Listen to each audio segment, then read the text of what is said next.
Welcome to MCAT Office Hours. It is February 24th, 2026.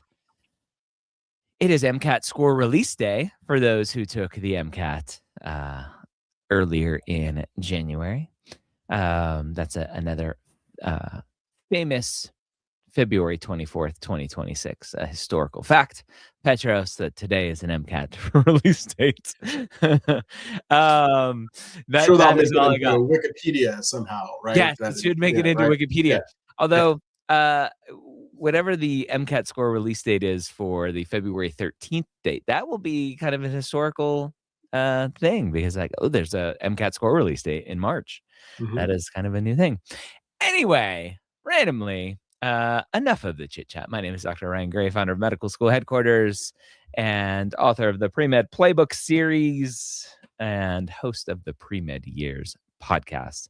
I don't know if I said that already, but I don't think I did. Joining me today, Petros Manassi, VP of Test Prep and Tutoring at MSHQ, 25 plus years of experience in the MCAT and test prep space. How you doing, my friend? I'm good. How are you? Living the dream. But as you say, nightmares are dreams too. I love that line. Like, yes, that is true. That is true. I use that all the time now. MCAT score release day for students who are getting their score back and going, what's the next step for them? Yeah. So one, don't panic. Right. It's easier said than done. Right. Don't panic. And to be fair, there's nothing you can do. The score is the score, right? Like, it's done. It's not like you can go appeal the score, right? File a protest for the score. I mean, there are some things you could do, but bottom line is the score is done. Get yourself in the mindset of, one, do I want to retest? If the answer to that is yes, make a realistic plan as far as when you are going to retest, right? Don't do the knee-jerk reaction of, okay, I'm going to go take it, the next test date that I can find. So I'm going to take it next month or whatever, because I, see a location.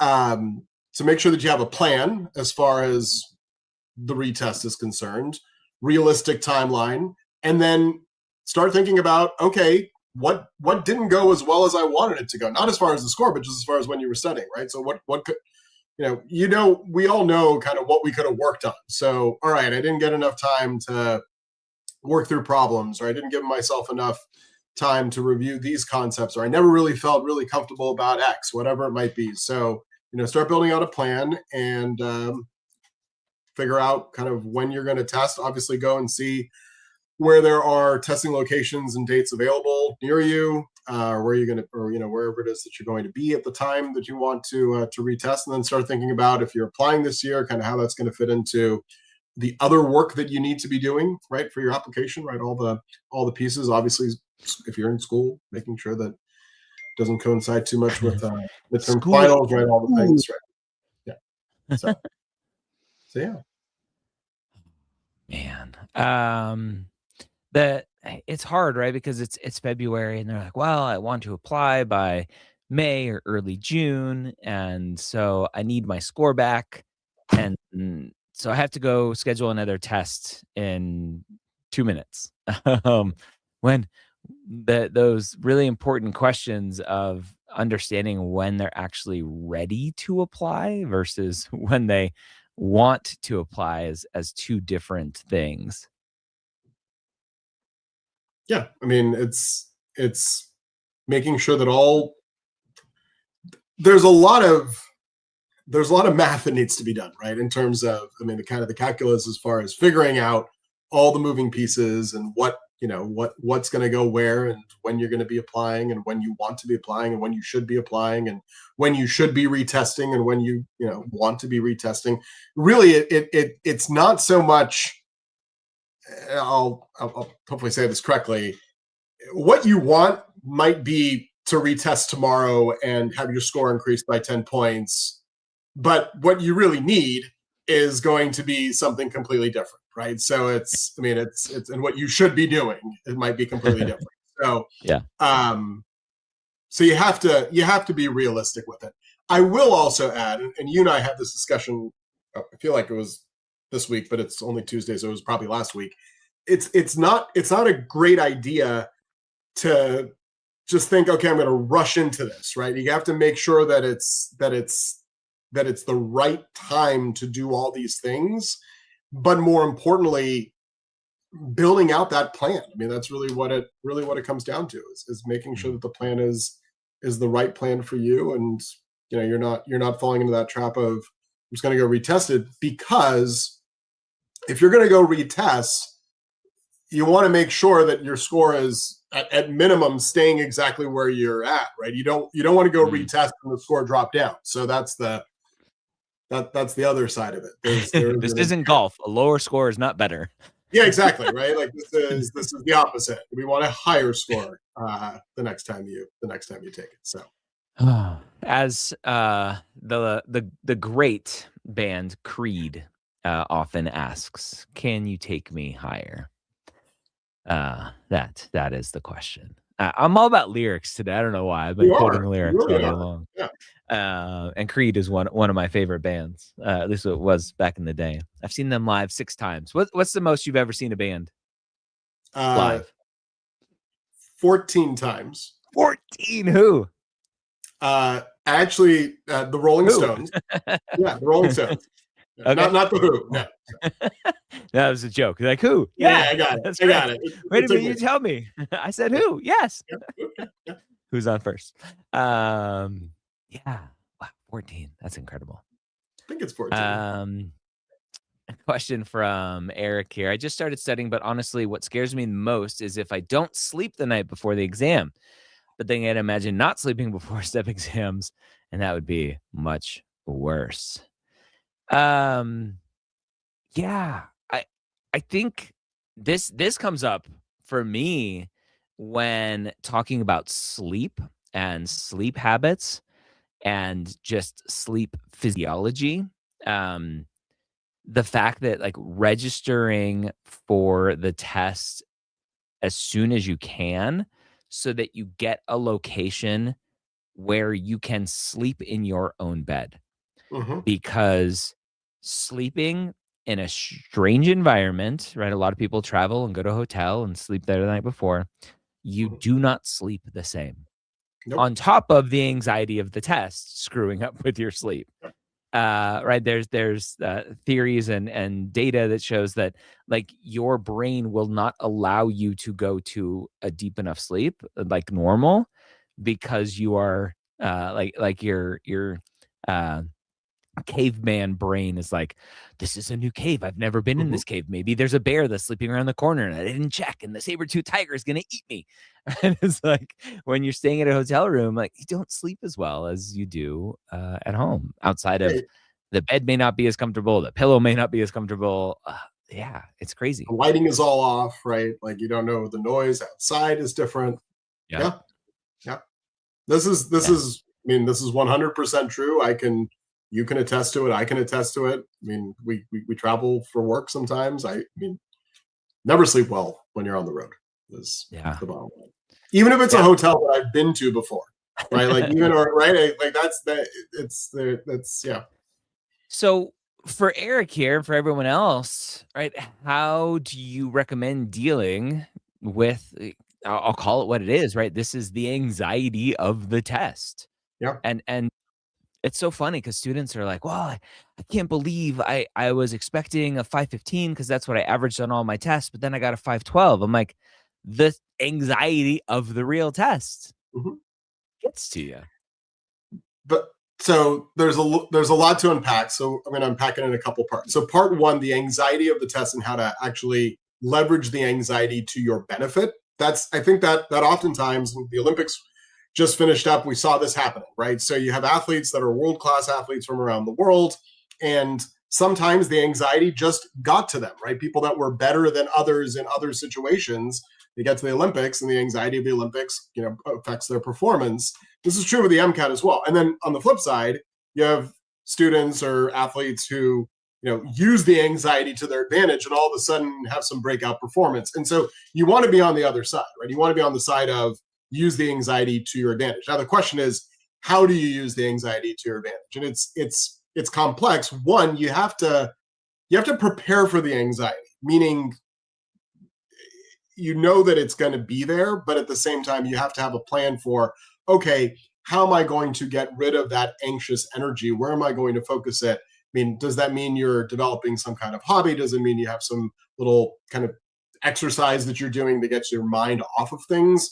That's going to be a big part of your preparation as well. People think of MCAT preparation as, I'm going to do content review, I'm going to look at practice questions, and I'm going to do full length exams. MCAT preparation is much more than that. It's getting your whole physiological self into order, right? Making sure that you're sleeping on time leading up to the exam, getting enough rest as you're preparing for this exam, quite frankly, and also getting yourself onto the correct sleep pattern, right? And the sleep cycle. Last thing you want to do is go to sleep every night at 11:30, let's say, and then the night before the exam go, okay, I got to be up super early tomorrow morning. It's 8:30, it's lights out, and then you're lying in bed, not being able to actually fall asleep, and then you're getting more nervous about not being able to fall asleep, and then you're thinking, okay, if I don't fall asleep, my exam's not going to go well, and I'm not going to get the score that I need, and I'm not going to get into med school, and then your mind is just spinning on all wheels at that point, and it's all of a sudden 12:30, and now you're still not asleep, and then you have to wake up at 5:30 or whatever time it is that you have to get up. So the earlier you can kind of erase that and get used to the fact that that's just going to happen, and really train yourself to get tired by the correct time. And that's really kind of the key with it, right? If you can train yourself to be tired by whatever time it is that you need to fall asleep by.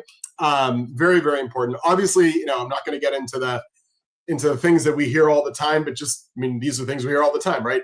Try to put your screens down a couple hours before you go to sleep. Don't be watching TV. Try to read a book, right? Do something that actually winds you down. I mean, whether if you have a smart watch or whatever that will make the little, my watch at 9:45 makes a little sleepy chime noise, right? It's time to go to sleep. And so, because I've set it for that, even though I usually don't listen to it or pay attention to it, but at least I'm kind of in the mindset of, all right, it's now late enough that I should start winding down my mind, essentially, because your body might be exhausted, but your mind is still going, or vice versa, right? Your mind might be exhausted, your body is still going. So you definitely have to take that into account. Eric, the fact that you're already thinking about the fact that you're going to be scared if you don't sleep the night before the exam makes me go, okay, start getting into your sleep patterns, right? Like start developing a good sleep cycle as it were, as you're going through this process. Yeah. We'll wait for some more questions to come in. We have a cars stuff to work through. Let's work on that. Yeah, I want to be clear. It's not so much a cars question or a cars passage. It's really a cars skill. And I've got a question that is not an MCAT. I mean, it's an MCAT style question. It's not something you would say on the MCAT, but I'll give you an example of kind of what you should be looking at for cars. So we can look through that if you want to put that up on the screen and take it. We can take it from there. So very simply put, talk about opinions. And so when you look at the cars section, there's this kind of notion that's out there that they will ask you questions about, what's the author's opinion? So if you're able to, it's very, very simple. So this is not a major skill, but it's something that I think is oftentimes more overlooked than it should be. You need to follow the opinion trail. So the opinion trail is made up of a couple of different parts. So part one is this notion of adjectives, or what could be described as value words. So things like words like remarkable or flawed or short-sighted or innovative or innovative, if you want to say innovative in an innovative way. That's a really bad joke, but hopefully everybody got where I was coming with that from. Anytime you see these kind of descriptive value words, that's starting to tell the judgment that the author has. So if I say, Ryan is a remarkable person, immediately you know what value I have of Ryan. But if I say Ryan is a flawed person, you already know what value, what judgment, what kind of direction my judgment is going to. It's the former, not the latter. Don't worry. But it's the direction that things are going to ultimately be going in. That's the first part. The second part are, and these you've seen before and we use them, but they actually give us clues. These are contrast words. So things like however, or yet, or although, or despite, right? Anytime you see that, the opinion that the author is about to give you is more likely than not going to be right after that statement. And this is true in how we speak as well, right? If I say, this is the greatest color of paint I've ever seen. However, that I'm about to tell you how something else, right? Something that is going to be more true. So this is a great color of paint. However, I prefer this other color more, right? And so that my opinion is about to show up. So between the two, if you've got these value words, and what these contrasting words are, which kind of give you these clues as to what's about to happen, you tie that in with this notion that if the author spends a lot of time in the passage really praising something or criticizing it, then it becomes very, very clear what their stance is. The problem with the MCAT is they're never going to make it super clear, right? It'd be easy if they just kept saying, this is the best ever, this is the best ever, this is the best ever. You're like, okay, their opinion is they really like this thing. If they kept saying, this is horrible, this is horrible, this is horrible, then you'd be like, oh, they really don't like this thing. Problem with the MCAT is they'll try to, the passages will try to cloud that. So they'll say things like, the author, or, I really enjoyed watching this movie. However, and you're like, okay, they enjoyed it, but that doesn't mean that they necessarily, their opinion is that it was great. They enjoyed it, but however, I enjoyed this actor's other films more. So their opinion is that the actor was better in other movies than they were in this movie, right? So, as an example in kind of real life, right? I can like 10 different things, but there's one that I like more than the other 9. Therefore, that's the one that that's my opinion is that's the best one. So it's that kind of notion that you have to be on the lookout for, that if they are kind of continually talking about something, then they like it or they don't like it, then it becomes very clear. But it's not going to be that clear because they're going to throw in this other kind of this cloudiness around it. And it's your job to be able to extract what the opinion actually and ultimately is. That being said, you can use some predictive reading techniques as well. So if you see words like however, and I'm sure we've talked about this here in office hours before, but it's a great MCAT skill to have. If you see things like however or yet, that is an immediate kind of trigger to you that there's been a change in direction. So, blah, blah, blah, blah, blah. However, okay, I know that something important is about to come, and I know that it's going to be opposite compared to what was already shared with me in the previous part. So something to kind of be on the lookout for as it were. So if we look at this little kind of mini paragraph, if you will, so I said this is kind of an example, but it's an example to drive home a point. So for decades, standardized testing has been viewed as the most efficient way to measure academic potential. While this system offers clear logistical advantages, it often reduces complex intellectual abilities to a single numerical value. Such simplification may ultimately hinder efforts to identify truly innovative thinkers. So, we look at this kind of, these 3 sentences essentially, and we look for the author's opinion. The other kind of side of this is you can generally sense from a paragraph whether an opinion is positive, negative, or neutral. So, as far as standardized testing is concerned, since the author said, while this system offers, X, these clear logistical advantage, it often reduces the complex intellectual abilities to a single numerical value. So they gave us this contrast, right? So while it does this, it's actually doing this. And then you have this kind of negativity that comes in here where it says that, the simplification hinders the truly innovative thinkers. So all of a sudden now, it's not a positive thing about standardized testing. It's a negative thing about standardized testing. So if you were looking through the answer choices, which are here, and they're asking you, what would the author most likely agree as far as these statements with, right? So which one of these would likely agree with which of these statements?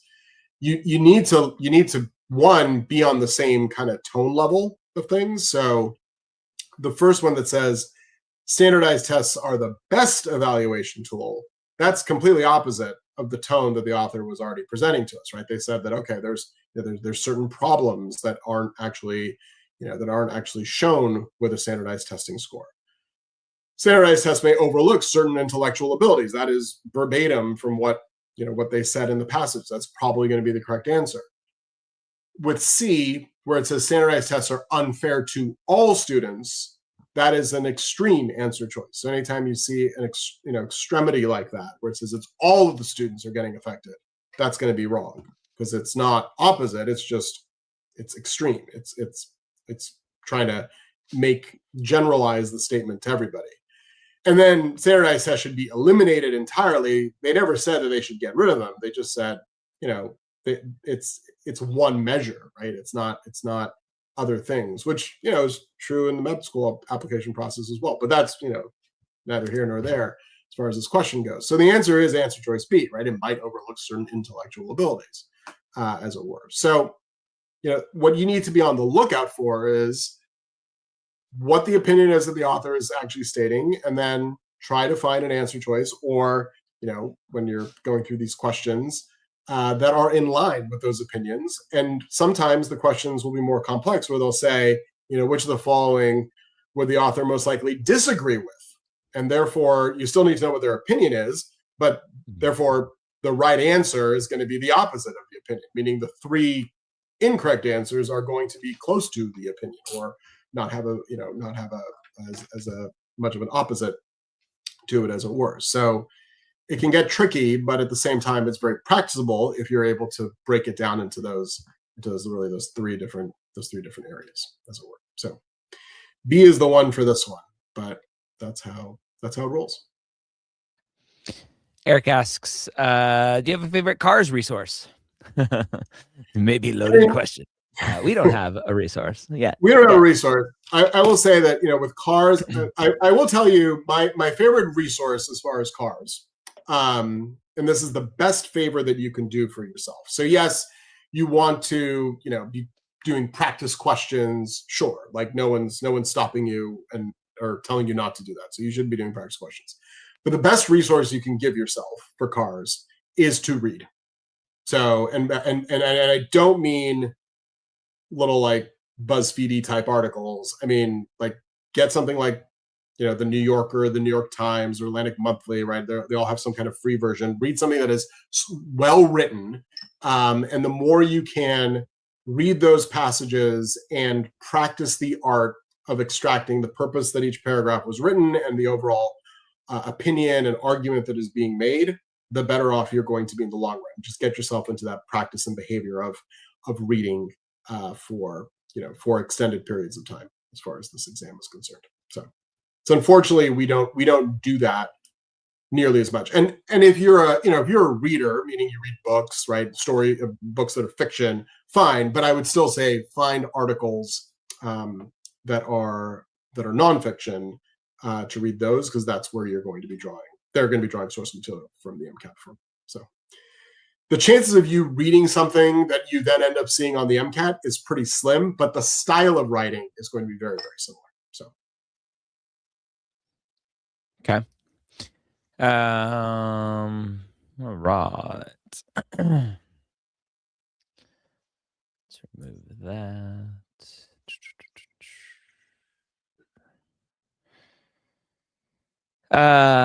This is my favorite question, because this is, I think, the downfall for a lot of students when they're retaking the MCAT, being overconfident in their practice test scores.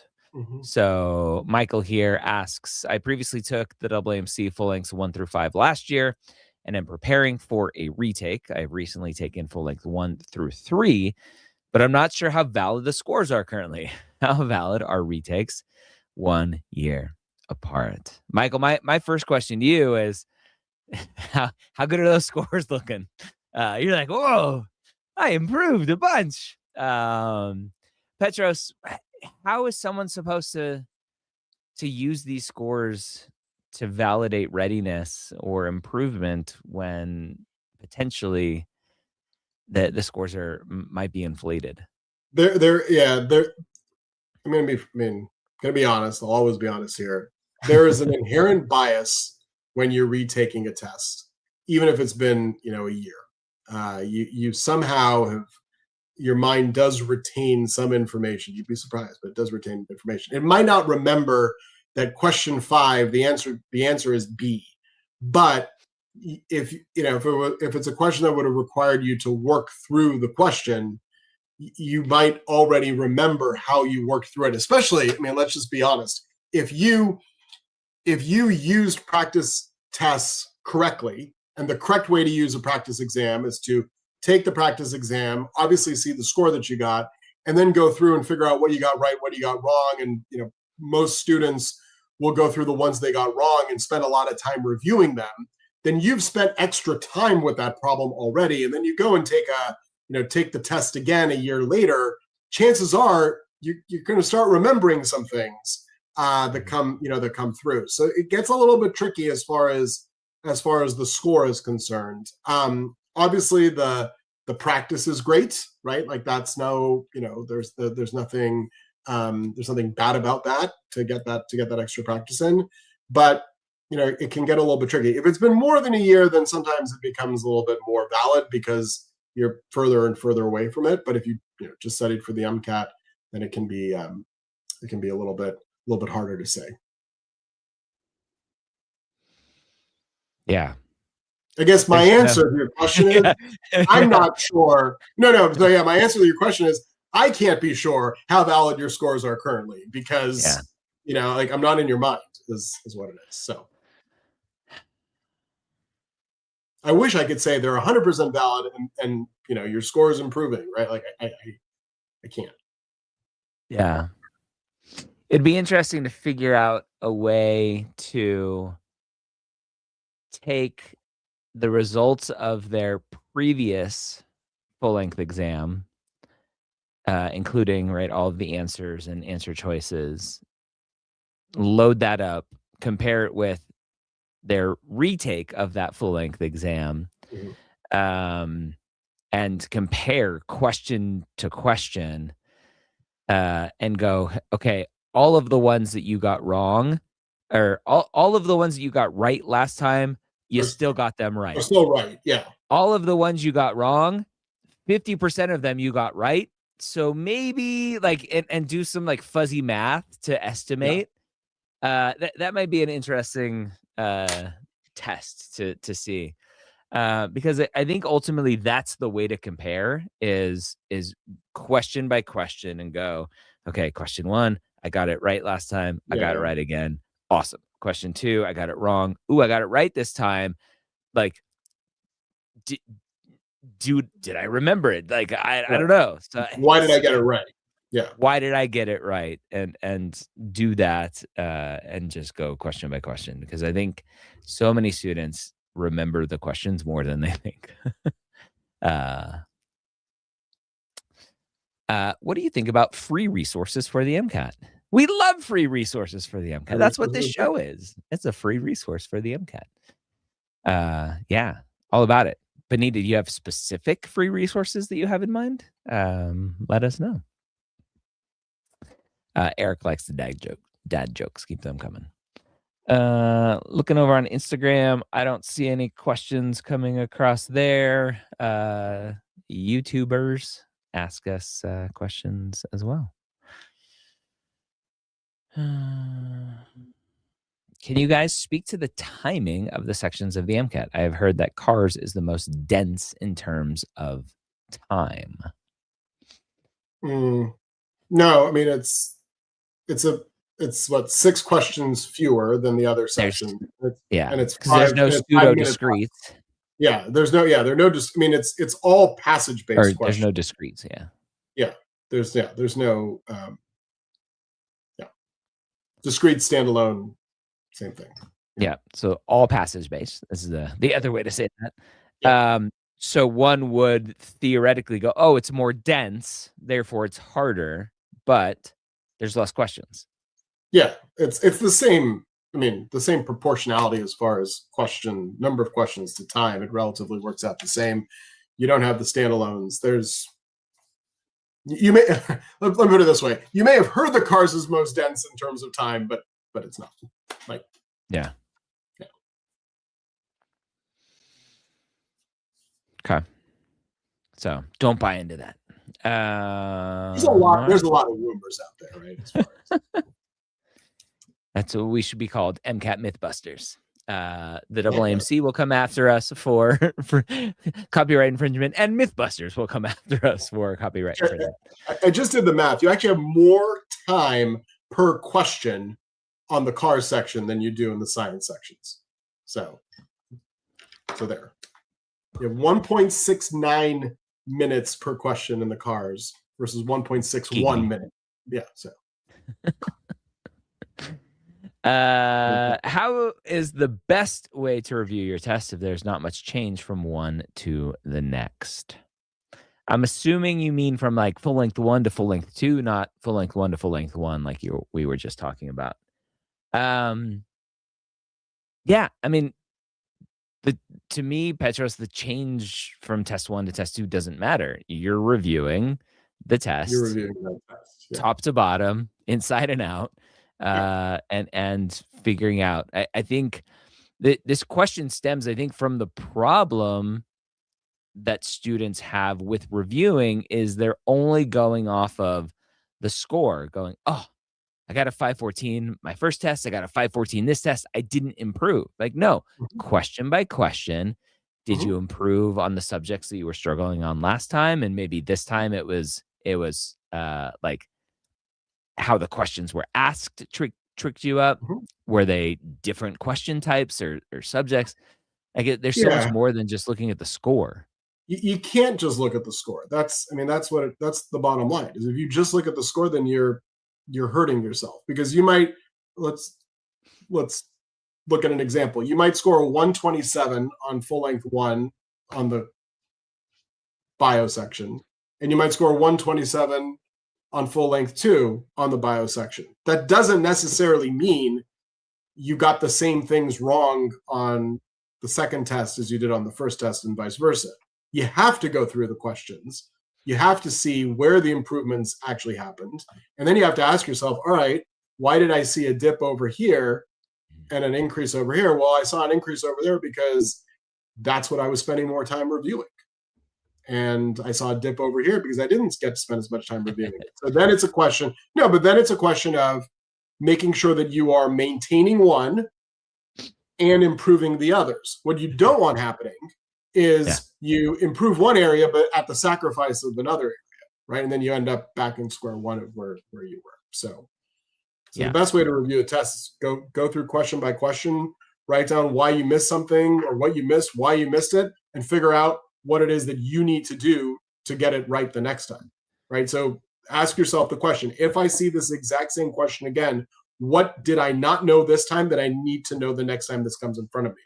I didn't know a formula. I didn't know, this concept was true, whatever it might be. So, yeah. And so basically what you're saying is going from test to test is like this dude spinning plates. And it's like, okay, on the last test, I did this one right. So let me keep that one going. Okay, and then I'm going to forget about that one, and I'm going to go study something else, and I'm going to go spin some more plates. You got to keep making sure you go back and take care of the earlier plates, or else you're going to fall and break. Awesome. There you go. Don't let your plates fall and break. That's right. Keep spinning them. Are the AAMC full-length passages outdated? Oh, interesting question. I feel like the other practice exams out there feel way different than the AAMC practice exams. I'd probably say they're all outdated, right? Nobody's out there updating their tests all the time. And the third-party tests are different because they're not the AAMC test writers. The one that is outdated from the AAMC it's called the sample test. It has no score. Unfortunately, there's a lot of folks out there that have come up with tables of conversion tables, and this is what you would get on the MCAT if you got. So don't use that one. That one actually came out before the current version of the MCAT was even released. So definitely don't don't use that one. As far as them being outdated, they are previously released questions from the MCAT, and the order in which they are released is pretty much, how old they are. So the lower the number, the older it is. They just put a new one out. That one's not outdated. That one's brand spanking new. So like you should definitely be looking at that one from that perspective. But I will say, having looked at all of these many, many times, the AMC exams are still very, very representative of what the actual MCAT will ultimately look like at the end of the day. So that's the I mean, to me, it feels like they would be doing themselves a disservice if their full-length exams weren't accurate to their actual test. And potentially, because we live in such a litigious society, potentially opens them up to lawsuits saying, hey, like, you misrepresented what the MCAT was with your full-length exams. The third-party test companies have no like like a legal stance to go use our full-length exams. They're exactly like the real MCAT, because they're not. So they will make claims that they've done thousands of hours of validation studies and yada yada yada, right? Which, I mean, yes, there is some work that happens to validate an exam, but it's all correlation and somebody making it, very marketable. So I used to work at one of them. I can tell you that.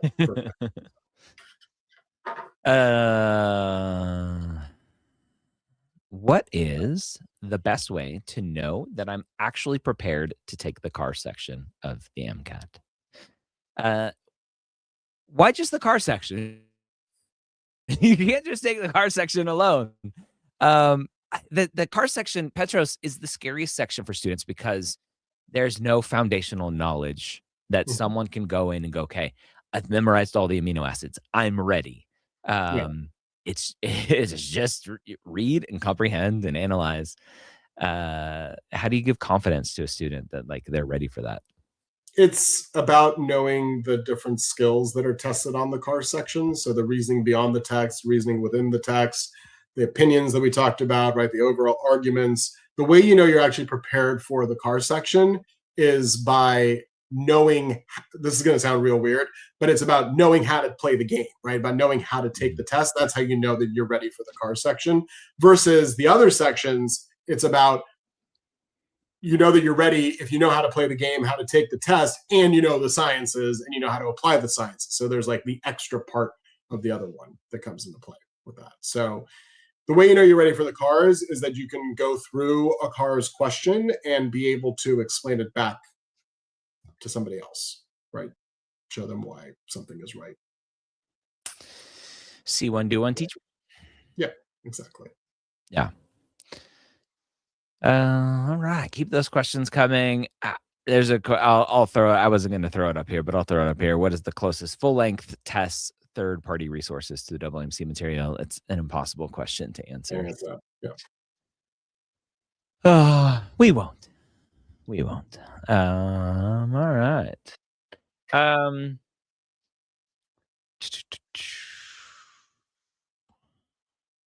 Nothing over on the Instagram.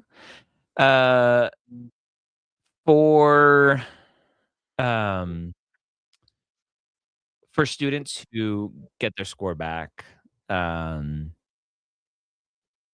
are like, okay, I think I might need a tutor. When is the tutor discussion kind of a trigger for you to go, yeah, like a tutor here is what you need? Yeah. I think it's if you kind of, and this is usually the case, you've given it your best shot, right? You studied, and this is what I got. And you now have, if you have the question of what else should I be doing, then you kind of know that it's time to be working with somebody. So that's if you had a plan, this is the opposite, but if you had a plan and you know full well that you didn't execute the plan, then the answer is simple: go execute your plan. But also, maybe you need an accountability person, right? A person that's only going to hold you accountable so that you execute your plan, right? And maybe that's just, that's what you need. So that's when it sounds silly, but when I was a personal trainer, many of my clients were very capable of being in the gym and working out, and they were very fit. They paid me to train them for the accountability because they knew when they were tired at the end of the day that, oh shoot, I'm going to show up to the gym because Ryan's there waiting and I've already paid him, and so I'm going to go to the gym even though I really don't want to. Yep. Yeah. I'm going to go to the gym 5 days this week because I've got my meeting with Ryan on the 6th day, and I don't want to look stupid in front of him, right? Like that's, some of that too. Yeah. Whether that's a tutor, which is obviously a great way to do that, or my favorite free resource for MCAT prep, and that accountability is a group. Go find a group of other people that are taking the test around when you are, and form a little study group. Orlando, if someone does their MCAT at the end of April, do they have enough time to apply for the application cycle? Definitely. Yep, no problem. So, Petros, it takes a month to get the score back for whatever stupid reason. So end of April, they'll get their score back end of May. The applications for the AAMC for AMCAS, you can't submit your applications till the end of May anyway. So you get your score back and you submit the application. The challenge, Petros, comes from you get your score back and you go, uh-oh, I didn't do as well as I need to.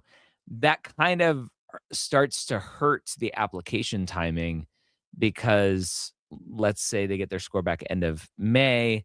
Now you're looking at like June to restudy, get back in the groove of things, maybe some of July. So you're looking like end of July, August to take the MCAT, and you're not getting your score back until much later. That is what really hurts an application, I think. And potentially having sacrifice working on your personal statement and all, right, and the application itself because you're studying for them. So, yeah. It goes back to the plate spinner. It's like one of those plates is applications, one of those plates is MCAT prep. Yep. All right, friends. Looks like we've answered all of the questions. Oh, there's one more here. Khan Academy. Resources there outdated. I know there was a big kerfuffle that Khan Academy was gonna shut down their AAMC resources, but the AAMC kind of stepped in and helped out there. I mean, they are outdated in the sense that they have not been updated, right? Like, to be clear, whether or not they were going to, I mean, there was a question of whether they were going to shut them down as far as making them available, but they are available. Yep. But what also hasn't changed is it's not like organic chemistry has gotten an update in the last 100 years, right? It's not like, I mean, so like from that perspective, they are still covering the material that is tested on the MCAT. So. Yeah, I think that's the follow-up question to that then, Petros, is there's this assumption that the AAMC is changing and updating the test every single year, the actual MCAT, and therefore I need the newest, greatest test. I need the newest, greatest resources. I need the newest, greatest books. I need everything has to be new and shiny, and part of that is just our American obsession with new and shiny. We have to have the new phones every single year, and I'm one of them. Trust me. But at some point, it's like, no, we don't need new stuff, as you mentioned, right? Organic chemistry hasn't really changed. No. Although I don't know if you saw, there was a new image of a cell that came out. Let me see if.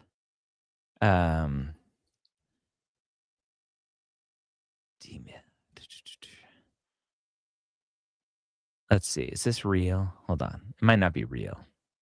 It's an AI image. Darn it. Yeah, it's one of those things that I saw and I'm like, I didn't fact check it in the moment, and now I'm talking about it. I'm like, oh wait, I should talk about it. No, it's false. Never mind. Ignore me. Darn it. Fake news. But it looks so pretty. It looks so pretty. And it came out in 2022. Pretty.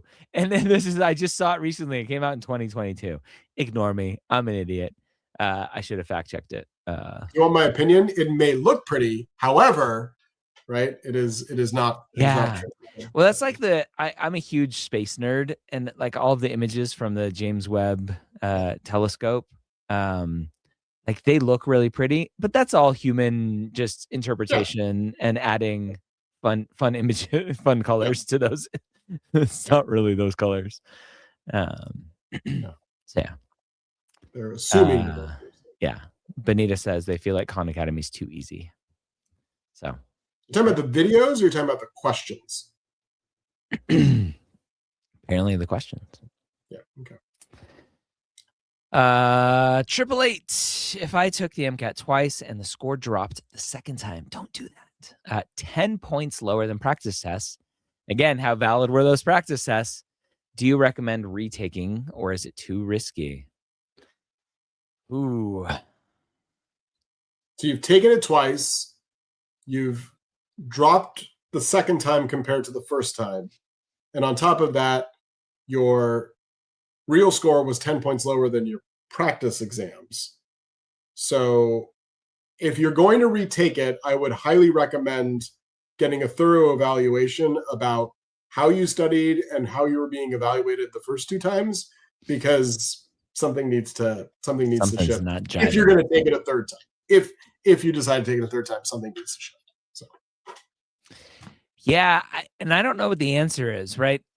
Because I think it really depends. Did someone go from like a 513 to or a 515 to a 513? Like, yeah, it's not great that your score dropped, but both of those scores are above average for matriculation. If you went from a 505 to a 503, right? I'm like, neither of those scores are great. And so maybe we should talk about retaking. So I think there's a little bit more nuance in whether or not a third test is kind of recommended. And like, nobody wants to take the MCAT 3 times. Yeah. So I feel that pain. Oh, man. 888. Go schedule a consult with Petros, or maybe do a deep dive. Talk about the MCAT deep dive, Petros. Yeah, what is that? It's kind of what it's kind of what you just described, right? It's not what you described. The question asks, like, when you have these weird situations and you need to figure out kind of what to do next and what the plan is. We can do an MCAT deep dive where we go through. Usually, I go through like the most recent full-length exam that you have and do an analysis in terms of strengths and weaknesses and what you should be studying first and what you should be studying second, but also figuring out what the right timeline is and figuring out when it is that you should actually be testing and kind of really mapping out the bigger picture as far as your preparation. And then if you want to then supplement that with actual one-on-one tutoring, then you can work with one of our tutors. So as you're going through the plan, but it's I think the easiest way to describe it is it's MCAT advising, right? Figuring out, having a deep dive conversation about what you should be doing regarding your MCAT prep and building out a plan. Yeah. All right, friends. Never mind. I want to answer this one. If I'm using the AAMC materials to prep, why is everyone saying to leave them until I get close to the test day? There is one of those myths out there, right? That you want to keep them till the end so that you can get the most realistic practice because it's from the actual test maker as close to the exam as possible.